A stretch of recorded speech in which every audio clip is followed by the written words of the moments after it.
2. Menjatuhkan pidana terhadap terdakwa Syahrul Yassin Limpo oleh karena itu dengan pidana penjara selama 10 tahun. Media juga media berhak banget. Media Bapak namanya menghalangi jalan.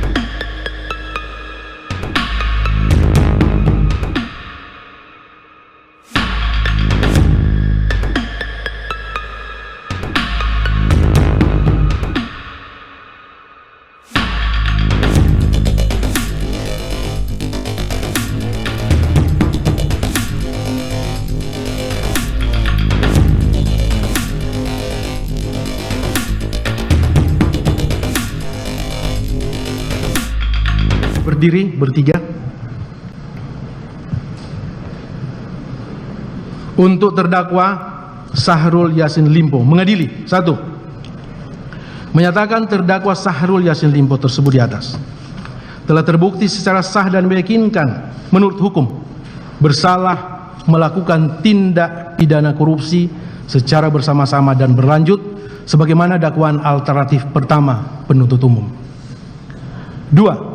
Menjatuhkan pidana terhadap terdakwa Syahrul Yassin Limpo oleh karena itu dengan pidana penjara selama 10 tahun dan denda sejumlah 300 juta rupiah dengan ketentuan apabila denda tersebut tidak dibayar diganti dengan pidana kurungan selama 4 bulan.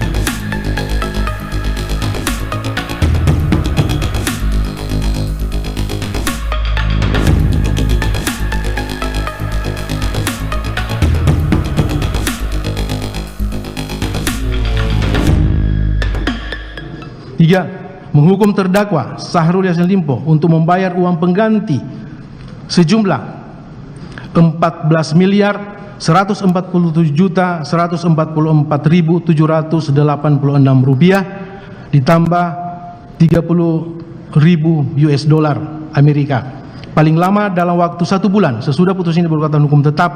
Jika tidak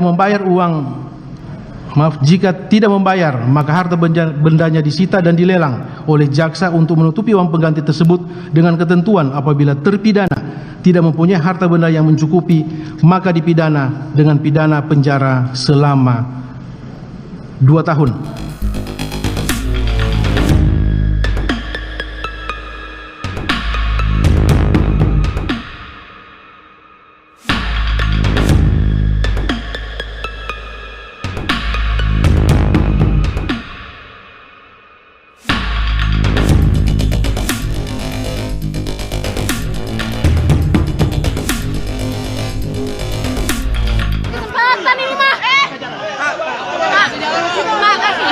Media juga media berhak banget. Media Bapak namanya menghalangi jalan. Bapak menghalangi wartawan, Pak. Ini namanya menghalangi juga. Jangan dorong-dorong.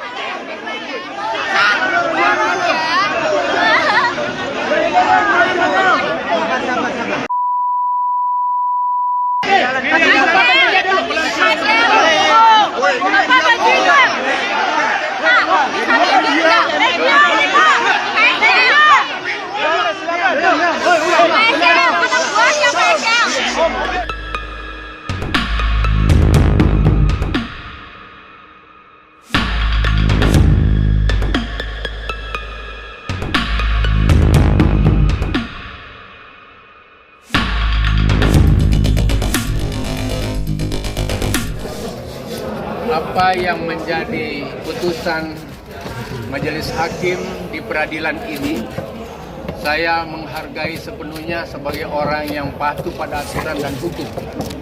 Saya menghargai apa yang menjadi kesimpulan dari majelis hakim dari proses persidangan yang cukup panjang ini. Oleh karena itu, izinkan saya menyampaikan bahwa apa yang terjadi hari ini bagi saya, ini bagian dari konsekuensi jabatan saya. Ini adalah tanggung jawab kepemimpinan saya yang selama 3-4 tahun ini memimpin pertanian di dalam rangka memenuhi kebutuhan pangan nasional, di dalam rangka memenuhi ketersediaan pangan dalam rangka melaksanakan keterjangkauan pangan Indonesia dalam kondisi COVID. Oleh karena itu, mungkin saya sebagai manusia biasa, ini resiko leadership. Ini resiko dari jabatan, dari sebuah diskresi dan kebijakan yang saya ambil. Saya akan pertanggungjawabkan itu, adik-adikku teman pers. Saya akan pertanggungjawabkan ini dan saya akan hadapi ini dengan sebaik-baiknya.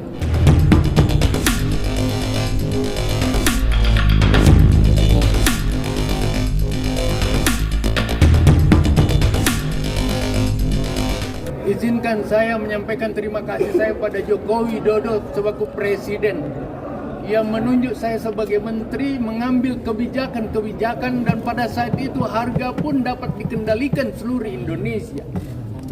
Saya sampaikan terima kasih Pak Jokowi memberi saya kesempatan sebagai menteri. Apapun akibat dari sebuah kebijakan, ini resiko jabatan bagi saya.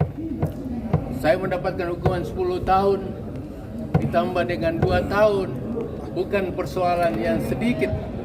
Tetapi saya merasa bangga pada saat saya menjadi menteri, 71 penghargaan nasional diantaranya diterima oleh Presiden, penghargaan PBB melalui International Rice Research Institute, IRI, dan 71 lainnya. Terima kasih Pak Surya Paloh yang selalu mengajarkan saya terhadap masalah kebangsaan. Maafkan saya kalau tentu sebagai manusia ada yang keliru. Tetapi Surya Paloh sangat konsisten dengan partai untuk mengatakan bela rakyat, bela bangsa. Kalau saya harus terpenjara atas nama itu semua, saya minta maaf pada seluruh jajaran dan juga maaf saya kepada keluarga saya. Maaf saya kepada semua orang Bugis, Makassar, Mandar, dan Toraja yang selama ini banyak memberikan support sama saya.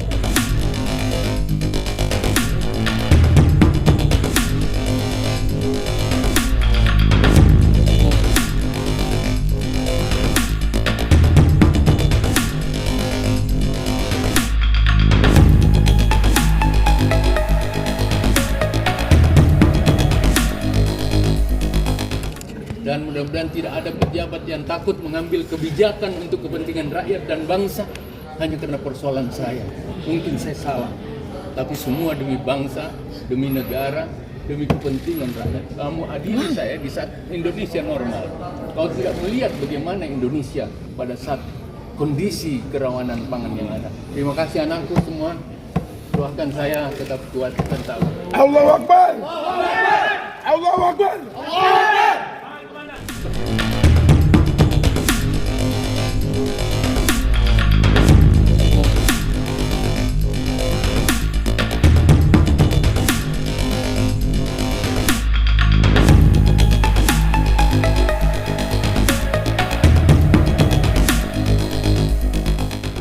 Kami kira selaku PH beliau, kita tadi sudah sepakat bahwa akan pikir-pikir untuk mengambil langkah-langkah hukum lebih lanjut, karena sejatinya menurut hemat kami, sebagaimana apa yang telah dibacakan dalam amar putusan majelis hakim yang mulia, menurut pandangan kami itu jauh daripada ekspektasi kami.